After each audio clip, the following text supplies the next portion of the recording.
ஆண்டவரின் தயாள குணம். இது இயேசு கிறிஸ்துவுக்குள் பிரியமான என் சகோதர சகோதரிகளே, இந்த நிமிட நட்சத்திரக்கு இயேசுவின் நாமத்தில் நான் உங்களை அன்புடன் அழைக்கிறேன். ஆண்டவருடைய தயாள குணம், ஆண்டவருடைய குணத்தை பற்றி படித்தோம்னா கோடிக்கணக்கில் இருக்கும். அது எண்ணவும் முடியாது, எண்ணி சொல்லவும் முடியாது.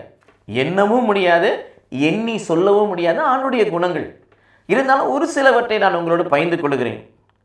ஆண்டவரின் தயாள குணம், அவர் எப்படிப்பட்டவர் என்று சீராக் 2ஆம் அதிகாரம் 11 சொல்லுகிறது.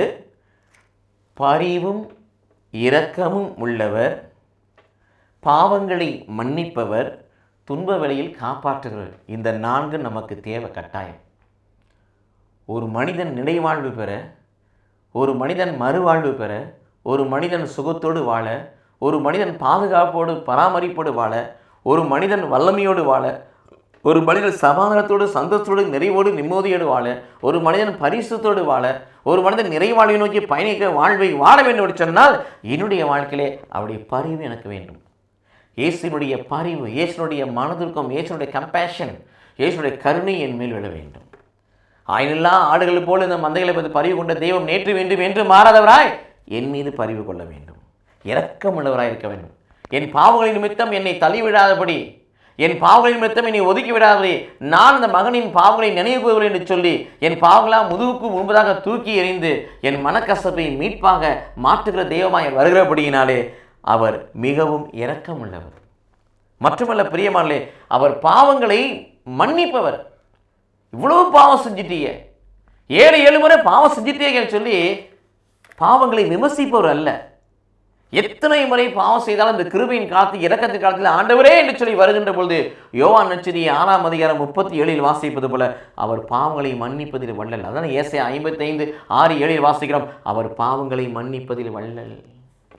எரேமியா 31:34 வாசிக்கிறோம். அவர் பாவங்களை நினைவு கூறாத தெய்வம். திருப்பாடல் 103:10-12 வாசிக்கிறோம். கிழக்குக்கும் மேற்குக்கும் எவ்வளவு தூரம் இருக்குதோ அவ்வளவு தூரத்துக்கு நாம் அறிக்கை செய்கிற பாவங்களாம் தூக்கி எறிகிற தெய்வம். மீகா 7:19 வாசிக்கிறோம். நம்முடைய பாவங்களை அறிக்கை செய்கிற பாவங்கள் எல்லாம் ஆழ்கடலில் புதைக்கிற தெய்வம்.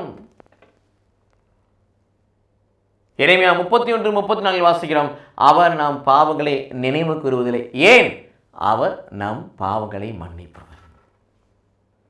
எல்லாவற்றுக்கும் மேலாக துன்ப வேளையில் காப்பாற்றுகிறவர்.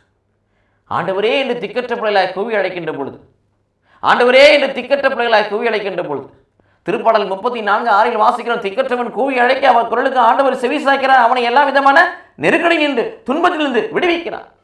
நம்மை தாங்குகிறார், தப்புவிக்கிறார், ஏந்துகிறார், யுத்தம் செய்கிறார், வழக்காடுகிறார், நமக்காக யாவற்றையும் செய்து முடிக்கிறார், காப்பாற்றுகிறார், பாதுகாக்கிறார், பராமரிக்கிறார். ஆகவே இவையெல்லாம் ஆண்டவரின் தயாள குணம். இந்த தயாள குணம் தாராள குணமாக என் வாழ்வில் இருக்க ஆண்டவரிடத்தில் நம்மை ஒப்புக்கொடுத்து ஜெபிப்போம். கடவுள் நம்மை ஆசீர்வதிப்பாராக. ஆமென்.